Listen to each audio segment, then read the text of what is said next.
Shri Venkateswara gold తాకట్టులో ఉన్న మీ బంగారాన్ని విడిపించి కొనబడును.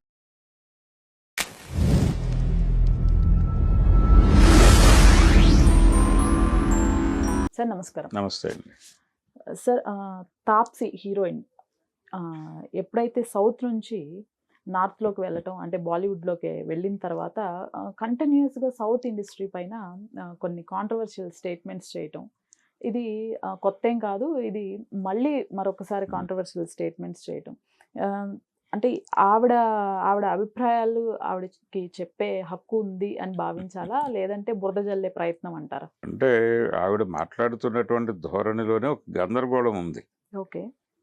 ఒక ప్రాంతానికి పర్టికులర్‌గా సౌత్ సినిమా గురించి కామెంట్ చేయటం అనే దగ్గర ఇబ్బంది. ఆవిడ మాట్లాడిన పద్ధతిలో హ్మ్.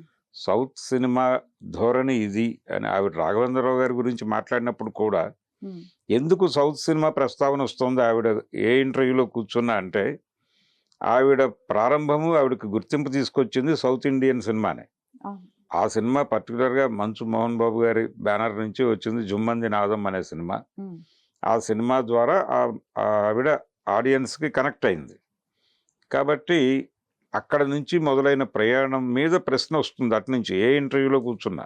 ఓకే. అప్పుడు ఆవిడ ఇమ్మీడియేట్‌గా ఈ కామెంట్స్ చేస్తున్నారు. ఇది ఇబ్బందికరం.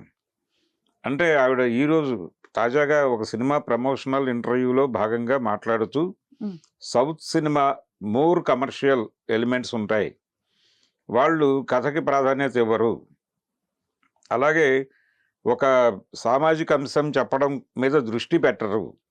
కేవలం గ్లామర్ మీద దృష్టి పెడతారు. కమర్షియల్ ఎలిమెంట్స్ కావాలి వాళ్ళకి. వాళ్ళకి ఎక్స్‌పోజింగ్ కావాలి. లేకపోతే దీనికి సంబంధించి అంటే ప్రజల బలహీనతలతో ఆడుకోవడం అనేది వాళ్ళకున్నటువంటి ప్రధానమైనటువంటి లక్షణం అన్న ధోరణిలో మాట్లాడింది ఆవిడ. హ్మ్. అది ఖచ్చితంగా దక్షిణాది సినిమాని అవమానపరచటమే.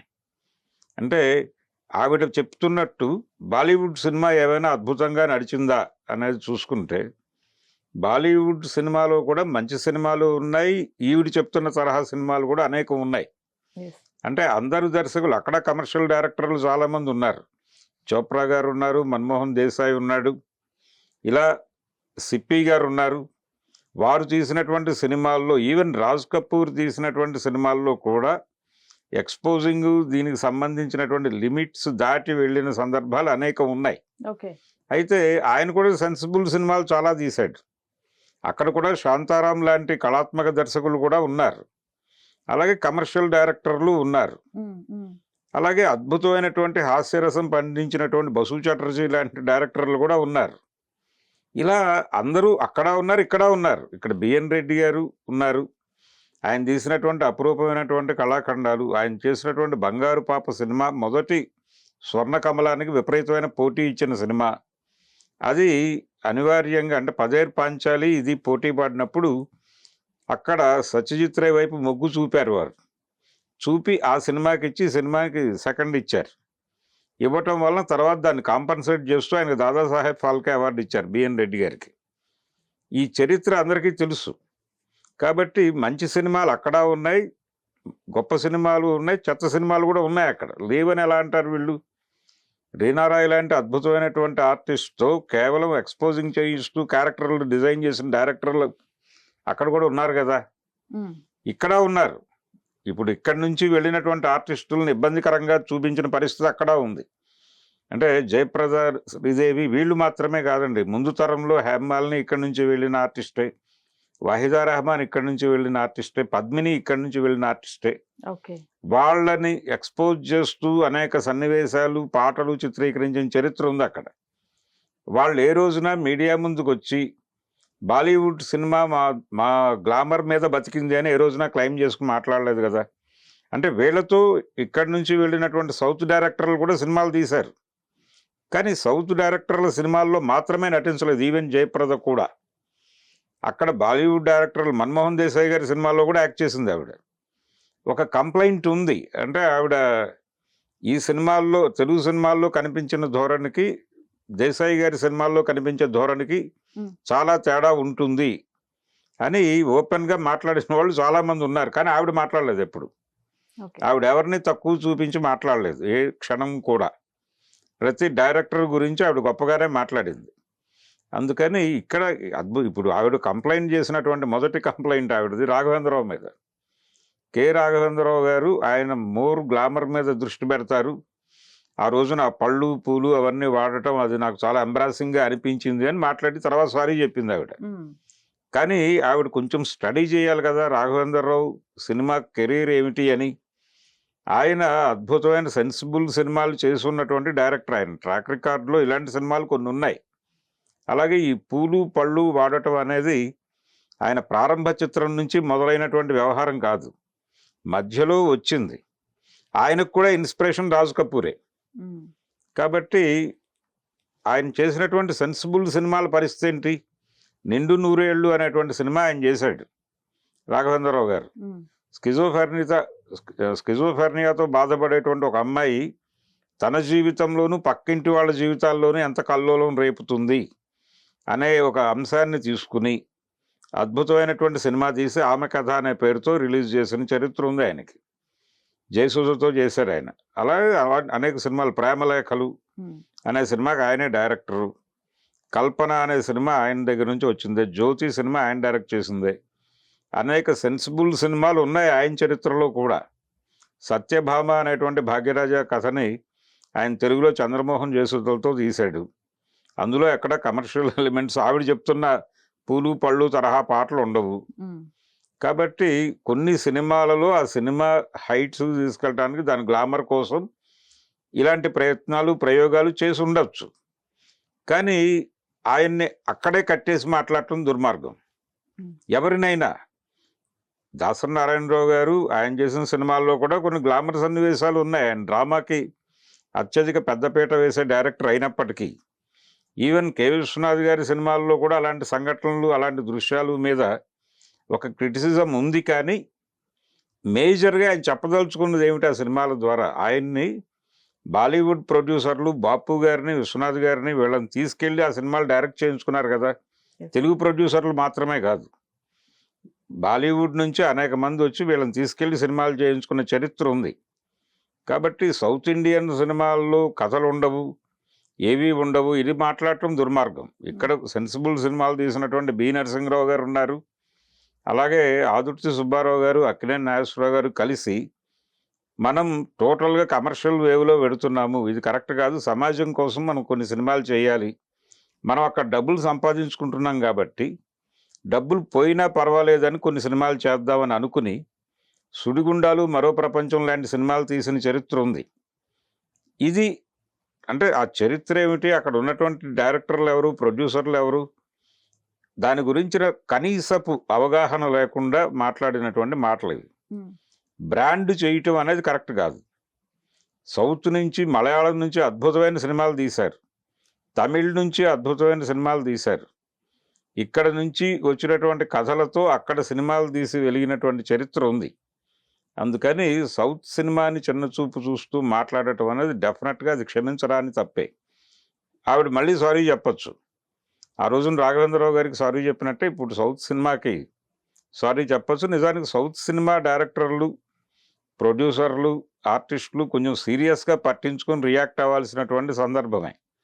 ఆవిడికి పొలిటికల్ ఏరియాలో కూడా జ్ఞానం ఉంది, ఆవిడ సమాజం గురించి ఆలోచిస్తుంది, సామాజిక స్పృహ ఉంది, ఇది బాగానే ఉంది. కానీ ఇలా బ్రాండ్ చేసి మాట్లాడేటప్పుడు కొంచెం అధ్యయనం చేసి, చాలా విచిత్రమైన విషయం ఏంటంటేనండి, బెంగాలీ సినిమా చాలా గొప్పగా చెప్తారు ఇప్పటికీ. ఓకే, అంటే సత్యజిత్ రే, మృణాల్ సేన్ లాంటి డైరెక్టర్లు వచ్చారు అక్కడి నుంచి అనేది ఒక ఇది పరంపర ఉంది వాళ్ళకి. అంత అద్భుతమైనటువంటి సినిమాలు తీసినటువంటి, అంటే ఒకప్పుడు తెలుగులో సినిమా తీయాలంటే కలకత్తా వెళ్ళి 15 రోజులు ఉండి లాడ్జుల్లో అక్కడ ఆడుతున్న సినిమాలన్నీ చూసి ఏదో సినిమా రైట్స్ కొనుక్కొచ్చి ఇక్కడ సినిమాలు తీసిన వాళ్ళు ఉన్నారు. అక్కినేని నాగేశ్వరరావు గారి ఫిల్మోగ్రఫీలోకి వెడితే చాలా బెంగాలీ రీమేకులు కనిపిస్తాయి. ఆరాధన ఇవన్నీ బెంగాల్ నుంచి రీమేక్ చేసిన సినిమాలే. అలాంటి బెంగాలీ పరిశ్రమ పరిస్థితి ఏంటంటే ఇప్పుడు వాళ్ళ తరం వెళ్ళిపోయింది. ఆ తరం వెళ్ళిపోయిన తర్వాత ప్రస్తుత తరం తెలుగు కమర్షియల్ సినిమాలను రీమేక్ చేస్తున్నారు. మహేష్ బాబు సినిమాలు ఇవన్నీ రీమేక్ అవుతున్నాయి అక్కడ. ఓకే, ఆ పరిస్థితి మీద బాధపడమనండి ఆవిడ్ని. ఏమిటిది మన పరంపర ఏమిటి అని. బాలీవుడ్ పరిస్థితి అదే. ఈ మధ్య కాలంలో వాళ్ళ నుంచి ఎందుకు సెన్సిబుల్ సినిమాలు రావడం లేదు? దురంధర్ కూడా వీళ్ళని చూసి పెట్టుకున్న వాతే.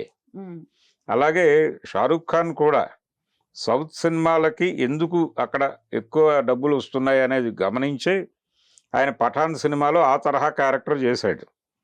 అందుకని కమర్షియల్ సినిమా, డబ్బులు తీసుకొచ్చే సినిమాలు, ఆ కమర్షియల్ వాల్యూస్తోనే సినిమాలు తీసినటువంటి వాళ్ళు అక్కడ ఉన్నారు, ఇక్కడ ఉన్నారు. అలాగే ఇక్కడ కూడా సెన్సిబుల్ సినిమాలు తీసిన డైరెక్టర్లు ఉన్నారు. చలిచేమలు, ఊరుమ్మడి బతుకులు, కుక్క ఇలాంటి సినిమాలు తీసినటువంటి చరిత్ర ఉంది తెలుగు సినిమాకి. ఉమ్, అంటే కేవలం ఒక మంచి సినిమా తీయాలి అనే తపనతో నలుగురు కలిసి ₹1,00,000 డబ్బులు పోగేసి తీసిన సినిమా అది చలిచేమలు. అంటే చదువు, దాని తాలూకా ప్రాధాన్యత, పర్టికులర్గా కింది కులాల్లో పుట్టిన వాళ్ళు చదువు మీద శ్రద్ధ పెట్టకపోతే ఉమ్, జీవితాలు ఎలా అయిపోతాయి అనేది చెప్పడం కోసం తీసిన సినిమా అది. అలాంటి సెన్సిబుల్ సినిమాలు అనేకం వచ్చినాయి. రాజు పేద లాంటి సెన్సిబుల్ సినిమాలో కమర్షియల్ హీరో ఎన్టీఆర్ నటించాడు. అలాంటి చరిత్ర ఉంది. దాన్ని అసలు ఏమీ పట్టించుకోకుండా, కనీసం చదవకుండా మీ ఇష్టం వచ్చినట్టు మాట్లాడేస్తే అలా శివాజీ గారు అద్భుతమైన క్యారెక్టర్లు చేశాడు తమిళ్లో. ఆ సినిమాలు తీసుకెళ్ళి రీమేక్, శక్తి అనే సినిమాకి అమితాబ్, దిలీప్ కుమార్ యాక్ట్ చేసిన శక్తి అనేటువంటి సినిమాకి తమిళ మూలం ఉంది. తంగపథకం అనేటువంటి శివాజీ గారి సినిమా ఇన్స్పిరేషన్తో చేసిన సినిమా అది. ఓకే. ఇలాంటివి 100 ఉన్నాయి. ఇక్కడి నుంచి తీసుకెళ్ళి అల్లుకున్నటువంటి కథలతో సినిమాలు తీసిన చరిత్ర చాలా ఉంది.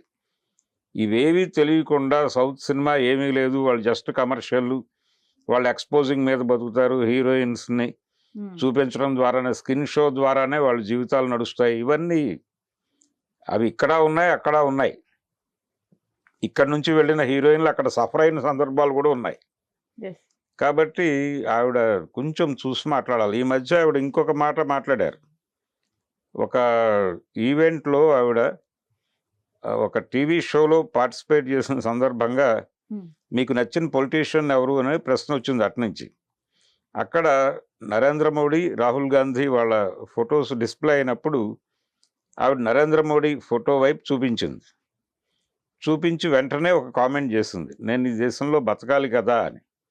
అంటే నేను ఈ దేశంలో బతకాలి కాబట్టి నరేంద్ర మోడీ గొప్ప నాయకుడని అంగీకరించక తప్పడం లేదు ఉమ్, అనే అభిప్రాయం జనాలకి కన్వే చేశారు ఆవిడ. సెన్సిబిలిటీ ఉంది తనలో, కొంత ప్రాపంచిక దృక్పథము, సామాజిక స్పృహ ఇవన్నీ ఉన్నాయి, కానీ ఈ ధోరణి కూడా ఉంది. అందుకని ఉమ్, ఇది ఇలా ఇక్కడ కూడా అదే ప్రదర్శించాలి ఆవిడ. ఇలాంటి సందర్భం ఆవిడకి తరచూ వస్తుంది, ఎందుకంటే ఆవిడ ప్రయాణం మొదలైంది సౌత్ నుంచి కాబట్టి. yes. ఈ ప్రశ్న రాగానే ఆవిడ ఇమ్మీడియట్గా ఇలాంటి రియాక్షన్స్ ఇస్తూ వీటన్నిటికీ అతీతంగా, అంటే నిజానికి ఆ రోజే ఆవిడ డినై చేసి ఉండొచ్చు, ఉమ్, ఇలాంటి సన్నివేశాల్లో నేను నటించను అని చెప్పి వెళ్ళిపోయి ఉంటే ఆయన ఏమి కాదు, కూడదు, నటించి తీరాలి అని బలవంతం చేసేవాళ్ళు కాదు. అలా వదిలేసి వెళ్ళిపోయిన హీరోయిన్లు అనేక మంది ఉన్నారు. ఓకే. మేము ఇది చెయ్యము అని చెప్పి ఘర్షణ పడ్డ హీరోయిన్లు ఉన్నారు సెట్లలో. వాణిశ్రీ గారు ఘర్షణ పడ్డారు చాలా సందర్భాల్లో, ఉమ్, కాస్ట్యూమ్స్ సంబంధించి. ఎదురులేని మనిషి సినిమా అప్పుడు కూడా ఆవిడ ప్రొడ్యూసరు, డైరెక్టర్తో ఘర్షణ పడిన సందర్భం ఉంది.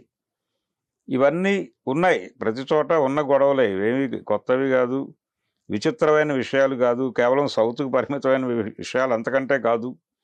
కాబట్టి ఆవిడ వ్యవహరించిన తీరు తప్పు. ఆవిడకి అర్థమయ్యే పద్ధతిలో సౌత్ ఇండియన్ ఇండస్ట్రీ నుంచి ఒక మాట అయితే బయటకు రావాల్సిన అవసరం ఉంది. Right. Thank you sir. Thank you.